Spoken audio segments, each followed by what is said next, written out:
માં લક્ષ્મી દેવીના હાથના નિશાન અહીં આવેલા છે। જય જય જય માં ભદ્રકાળી। દોસ્તો, આજે હું તમને લઈ આવ્યો છું એક એવા મંદિરે જે અમદાવાદમાં આવેલું છે અને એવું કહેવાય છે કે અમદાવાદના કોઈ પણ વિકાસના કાર્યો હોય, અમદાવાદના નાગરિકો કોઈ પણ પોતાનું સારું કાર્ય શરૂ કરે ત્યારે આ માતાજીના દર્શન કરે છે। આ માતાજી છે ભદ્રકાળીમાં, કે જે કહેવાય છે અમદાવાદના નગરદેવી, અને વડાપ્રધાન હોય કે મુખ્યમંત્રી અહીંયા તેમને શીશ ઝુકાવવા માટે ચોક્કસપણે આવવું પડે છે। તો આજે આપણે દર્શન કરીશું અનોખા મહિમાવાળા ભદ્રકાળી માતાજીના। તો દોસ્તો, અત્યારે આપણે આવી ગયા છીએ ભદ્રકાળી મંદિરની સામે તમને મંદિર દેખાતું હશે, અને આ જે માર્કેટ છે તેને કહેવાય છે ભદ્ર માર્કેટ। ઘણા બધા લોકો આને લાલ દરવાજા માર્કેટ પણ કહેતા હોય છે, પણ આજે આપણે ત્યાં નથી જવાનું। આજે આપણે જવાનું છે માતાજીના દર્શન કરવા માટે।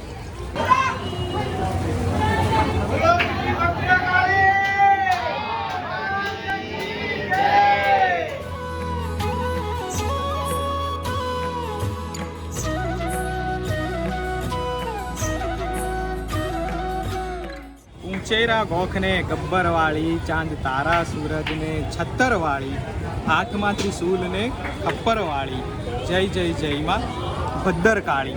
જી બિલકુલ, આજે આપણે આવી પહોંચ્યા છીએ માં ભદ્રકાળીના દ્વાર ઉપર। એટલે કે આપણે અલગ અલગ વિવિધ પ્રકારની જ્ઞાતિઓના, વિવિધ ગોત્રના, વિવિધ સમુદાયના આપણે માતાજીના દર્શન તો કરીએ છીએ, પરંતુ આજે એક એવા દર્શન કરી રહ્યા છે કે જે માં જગતજનની ભદ્રકાળી એ સમગ્ર શહેરના, સમગ્ર નગરના દેવી છે। એવા આજે માં નગર દેવી શ્રી ભદ્રકાળીના ચરણોમાં આજે આપણે ઉપસ્થિત થયા છીએ। ત્યારે વાત કરવામાં આવે તો ભદ્રકાળી એટલે શું? તો ભદ્રકાળી એટલે કે અષ્ટલક્ષ્મી, એટલે કે લક્ષ્મી દેવીના અષ્ટ પ્રકાર છે, અને એમાંના એક દેવી એટલે નગર દેવી, લક્ષ્મી એટલે કે ભદ્રકાળી દેવી।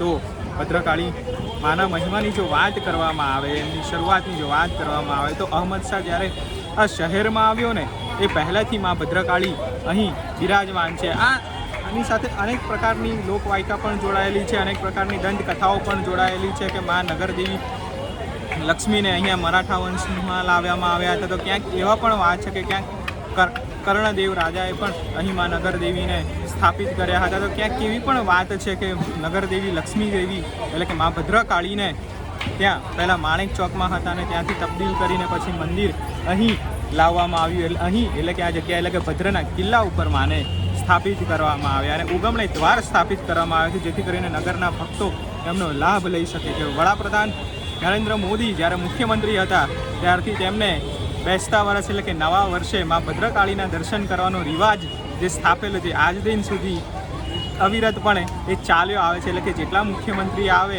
એ દરેક મુખ્યમંત્રી નવા વર્ષે માં ભદ્રકાળી એટલે કે નગર દેવીના દર્શન કરવા માટે અચૂક આવતા હોય છે। તો મુખ્યમંત્રી તો આવે જ છે, સાથે સાથે આપણા જેવા હજારો ભક્તો રવિવાર હોય કે પૂનમ હોય ત્યારે દર્શન કરવા માટે માં નગર દેવીના ચરણોમાં શીશ ઝુકાવવા માટે આવતા રહેતા હોય છે।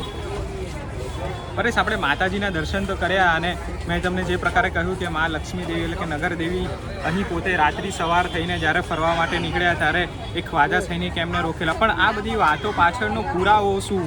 એટલે કે કોર્ટને છે ને દલીલો કરતાં પુરાવાની વધારે જરૂર હોય। એટલે આજે અમે તમને એક એવો પુરાવો બતાવવા માટે જઈ રહ્યા છે કે જ્યાં નગરદેવી લક્ષ્મી જે જગ્યા ઉપર આવ્યા હતા અને જ્યાં ઊભા રહ્યા હતા એ જગ્યાનું હાથનું નિશાન આજે હું તમને બતાવવા માટે જઈ રહ્યો છું। એટલે કે જેમ મેં કહ્યું એમ કે કોર્ટને દલીલો કરતાં વધારે પુરાવાની જરૂર હોય છે, તો એનો પુરાવો છે કે માં લક્ષ્મી દેવીના હાથના નિશાન અહીં આવેલા છે। તમે અહીંયા જોઈ પણ શકશો કે લોકો કમળ પણ ચડાવે છે, લોકો અહીંયા કંકુ પણ ચડાવતા હોય છે। એટલે કે આ જગ્યા તમે દર્શન કરવા માટે અચૂકથી આવજો। ભદ્રકાળી માના દર્શન કર્યા બાદ તેમના હાથના નિશાનના દર્શન કરવા ચૂકશો નહીં।